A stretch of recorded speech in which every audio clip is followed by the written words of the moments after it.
I'd just like to say how privileged we were to hear that very great assessment of the book and launch of the book.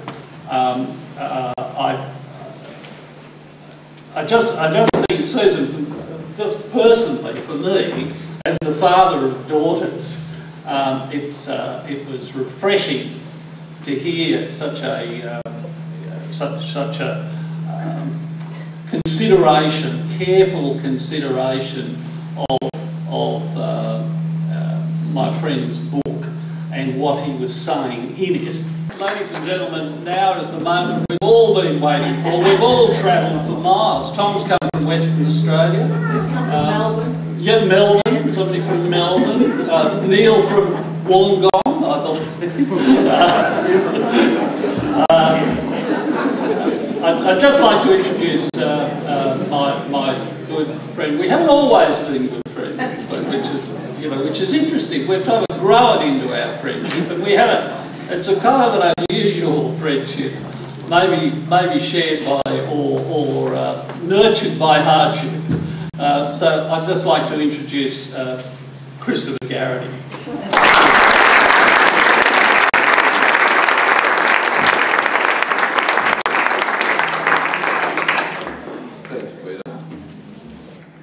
Well, thank you, Susan. You've done me proud. I say thank you, Susan. You've done me proud. You've paid me the honour of baptising my book and sending it on its way. I truly appreciate what you've done and what you've said. Thank you.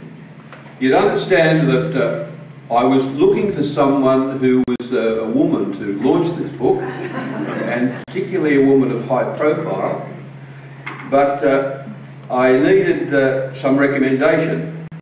And I must confess, Adele was the one who made the recommendation, said, you know, Susan, why don't you ask her? She'd be great. And so it's proved.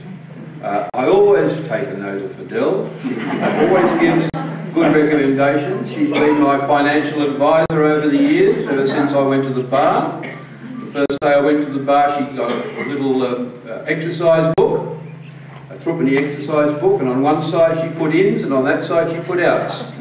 And she said to me, as long as there's more ins than outs in this book, we're doing all right. And we never had to have an overdraft. And I'm the only barrister in New South Wales that I know of that functioned without an overdraft. Because we had more ins than we had outs. And it was all done by a beautiful handwriting. I continue to be amazed at the good advice that Adele has given to me over the years, and the gamble that she took 40 years ago to come to Australia and share her life with someone who had no qualifications and didn't have any prospects. And she came, and we've made a go of it. We've got two great boys who are both here today, and we've got grandchildren. So that's, but I digress. I was a bit hesitant to ask Susan about launching my book because I wondered what I'd do if she said no. Because if she said no, I'd have to tell her one of my very good friends, her brother, that his sister had refused to launch the book. And I knew her mother, Poppy Nan. She was a formidable lady. And Susan, I helped bury your father years and years ago. So we've had really good family ties. And I thank you very much. You've been a good sport. Many of you have come. You're all welcome, all of you. And I recognise all of you, and you're all good friends and part of my life, a long life. I've turned 80 this year, on the Feast of the Little Flower. John O'Neill will know what that date is, I hope. He's not volunteering, though, is he?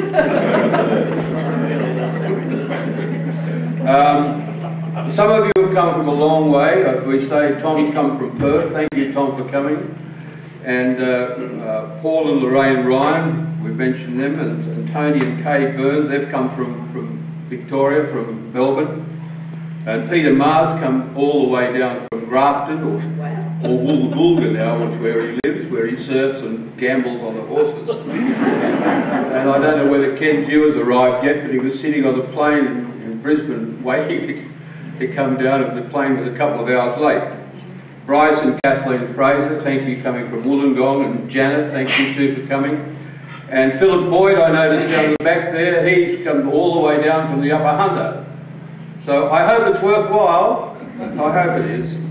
But some of you have come from so far, and I thank you for that. And some have come across the bridge. I see John there, John Menager, he's come across the bridge, and there's Tony Doherty there too. So thank you for making that long, big effort. And then some of you have refused to come from Waverton. There's a tribe of bishops down the road that are meeting as we're speaking. They've refused to come. And I got this note from a very close friend and said, "Hi Chris, I will probably not take up your invitation. I do understand religion, and particularly the Catholic religion, continues to deeply engage people. For me, the Catholic Church is a really corrupt institution and always has been. I have little doubt that its position on women justifies critical analysis.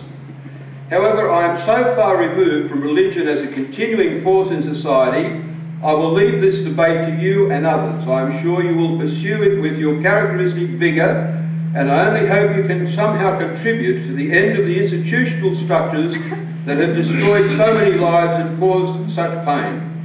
Bruce Donald." Well, look, I read that over and over and I struggled. I thought, what the hell is he getting at? What's the message he's trying to send to me? And I tried to read between the lines and under the text and everything. And I came up with a rather critical appreciation of the Church, which in a sense is correct. In a sense it's correct, and we all know the basis on which he's making the complaint, the observation. And the Church has always been corrupt right from the very beginning, since Ananias and Sapphira tried to diddle the early church of half the money that they'd given. They'd sold their house, we're all sharing everything in common, and everybody's one another's neighbours. And then Ananias and Sapphira had too much money. They sold the house and they went along and said they'd given the money to the church, but they only gave half of it. The death penalty. They both died on the spot. And ever since then, the Church has always been corrupt. But I must say, I have, unlike Bruce, seen a glimpse of a sparkling sweet spot deep down in the life of the Church. The sweet spot, Jesus, and what he wanted, and what his message was. And that's what I've written about in this book, and I hope that you will enjoy reading what I've written. On retirement 10 years ago, I was faced with a basic choice that every retiree is faced with, every man, of how to spend the remaining years. And I had two choices. One was to return to my earlier task of being at a desk and writing stuff and getting my ideas down on paper, or I could spend the rest of the time annoying Adele and spending days under her feet, following her around to the supermarket, leaving towels wet in the bathroom, dishes in the sink, forgetting to put out the rubbish on Wednesday night, listening to innumerable news bulletins throughout the day from the ABC, which my father did before me, hoping that Tony Abbott was going to make another run for leadership.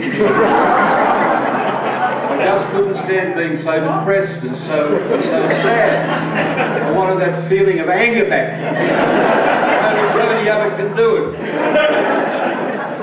And then making a nuisance of myself about the house, leaving papers on the floor and washing on the line. That was one choice. And I thought about it and thought about it, and I decided, well, I think I can do both.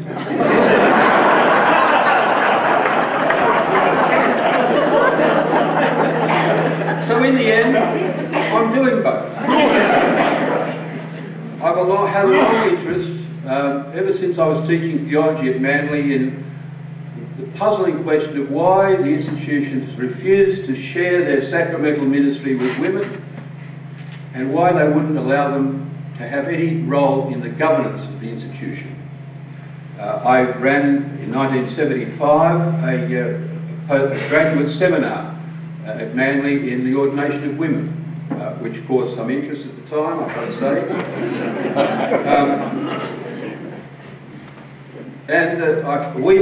I've discovered from going back to the books that the bishops and the Pope have fallen back on a few very spurious arguments. For example, St. Thomas Aquinas, great intellectual philosopher, theologian, with a major influence in my theological development. He said that women could not be priests because they did not enjoy the preeminence that men have. It's a strong argument, isn't it? They don't have that dignity that they've got.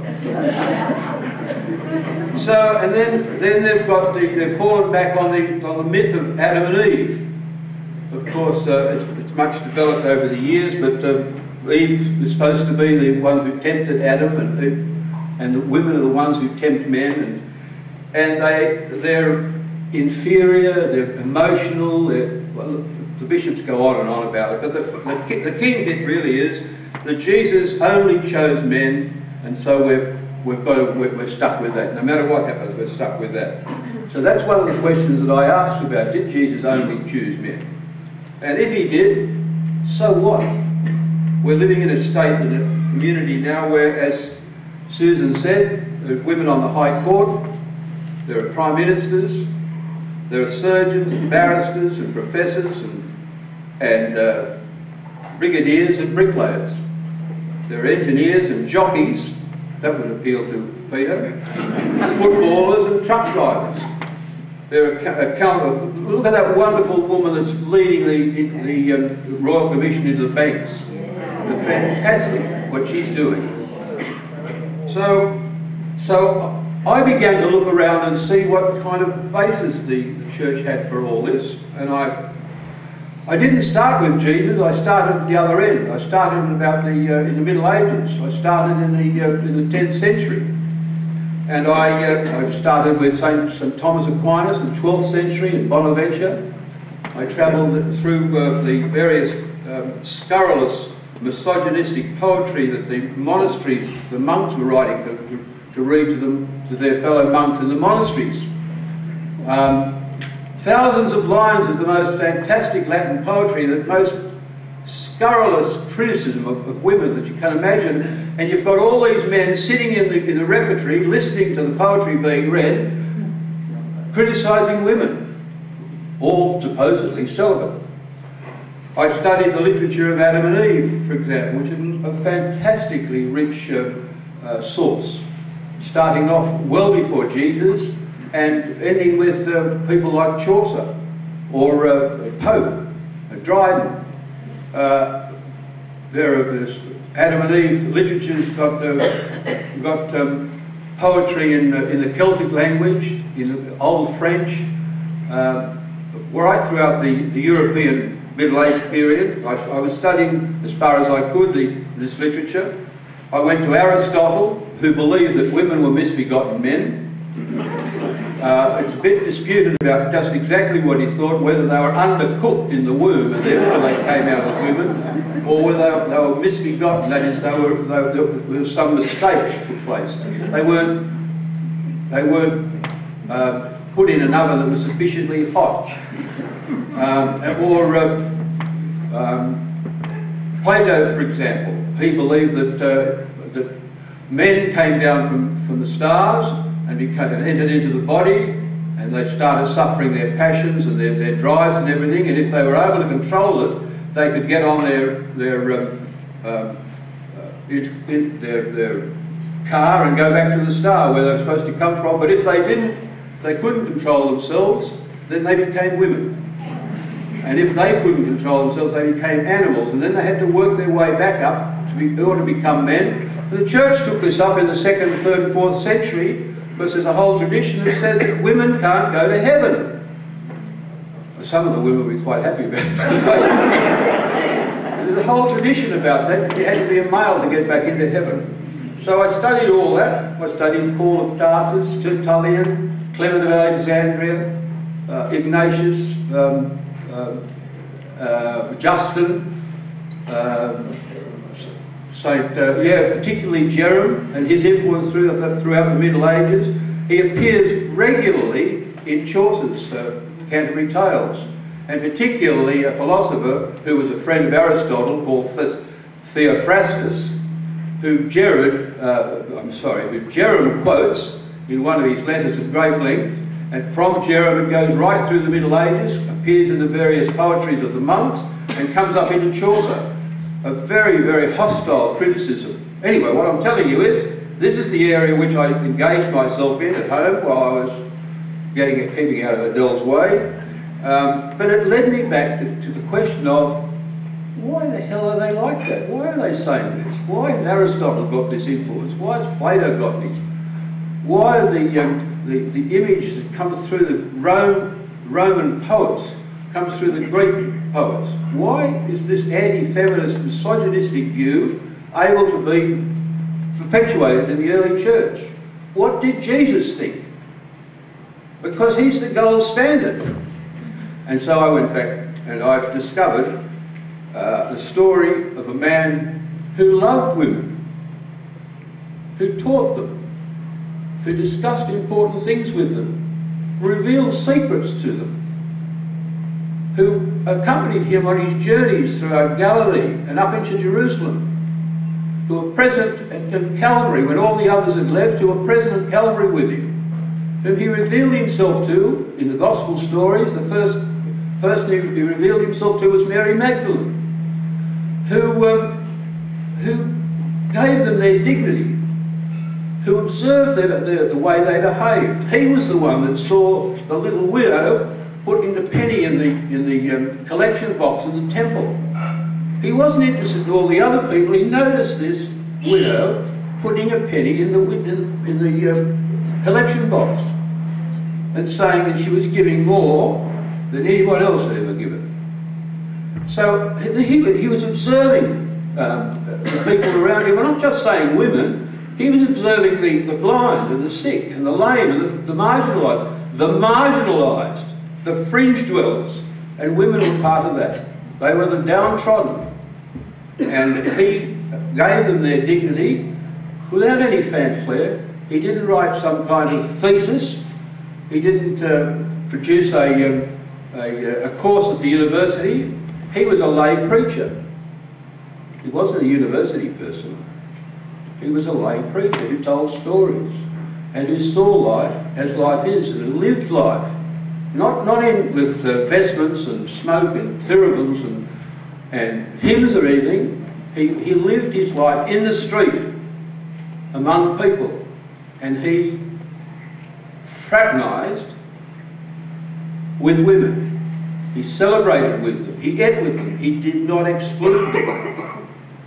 So a question that arises, one of the questions in the book is, did he exclude them from the Last Supper? Well, the next question is, was there a Last Supper? But if you think there was a Last Supper, the question is, were women excluded? Would he have excluded his mother from that? And these women were in Jerusalem with him. They'd come up all the way from Galilee. They were there. Where were they living? Where were they eating? So, were they there at the Last Supper? So these are the questions that came to mind. So I found a book, and this is the book that I'll present to you today. I hope you'll enjoy it. Can I say just one or two things before I finish? I'd like to pay tribute to Gary Eastman, who's the publisher, and to his wife Lynn, who designed the book. Thank you very much. You've been wonderful to deal with, most generous and easy. I'd like to pay a tribute to Neil Brown, down here, sitting alongside his sister, and who has made a wonderful contribution. He's been a close, dear friend of mine since I was about 16. So we've been together a long time, and we continue to eat regularly every fortnight or so and share what we're doing. what we're reading and what we're thinking. And he's made a wonderful contribution, suggestions. I don't blame him for all the mistakes, but I thank him for all the feedback. I was challenged by him and by Adele to cut out a lot of the larrikin talk in it. They said that the subject was too serious and the way I was dealing with it was too academic to support larrikin talk. I haven't cut it all out, but I hope I've satisfied you, Neil. And I don't think I'll ever satisfy you. So I'd like to pay tribute to her too. She's my partner. She's my financial advisor at a time when everybody needs a good financial advisor.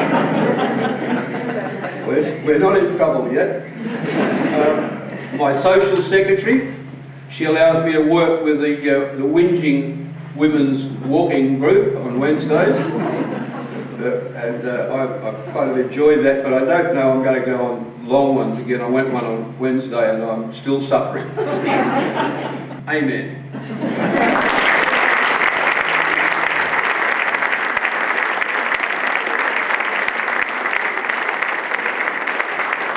That just about brings these formal parts of the meeting, gathering, to a conclusion. I used to always say to Chris, he said to me one time many years ago when he was first appointed to the bench, we were riding, I remember where we were too, we were riding along Centenary Drive and I was on a particularly fractious horse and he was rambling on and he was saying, do you know how you say to me, I can't tell a joke?